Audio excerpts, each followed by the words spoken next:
Lui, mortificato, e mi mancano le parole.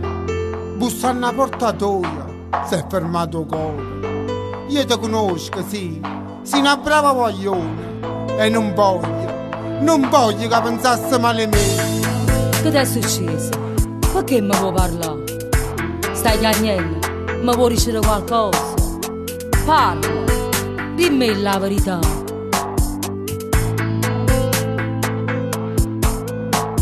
Tu non sai perché mi sto qua.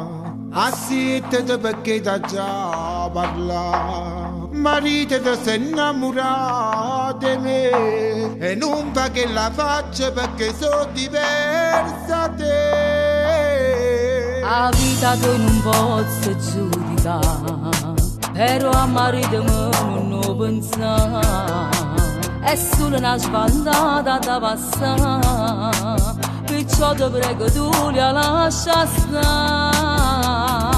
Non sono che una signora, non sto chiusa in da casa, però tengo un cuore proprio come tieni tu.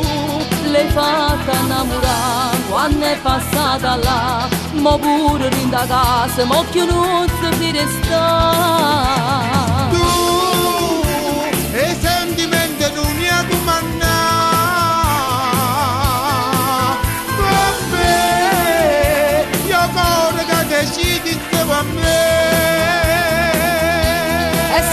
Infatuazione, mio marito che buono, ti va bene e poi te lascio, perché è innamorato di me. Una sera fredda, come a tanti seri, addosso papa, per trovare piacere.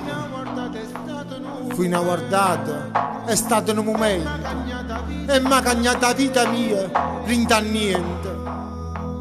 Io non lo perdo, non ce lo faccio fare. Non è possibile s'attaccare. È stato tanto tempo insieme a me, non ci permette che venga con te. Non sono che una signora, non sto chiusa in da casa, però tengo un cuore proprio come tieni tu. L'hai fatta innamorare quando è passata là, ma pure in da casa, ma che non si resta. Tu, e sentimenti non ne ha comandare, vabbè, io cuore che decidi stavo a me.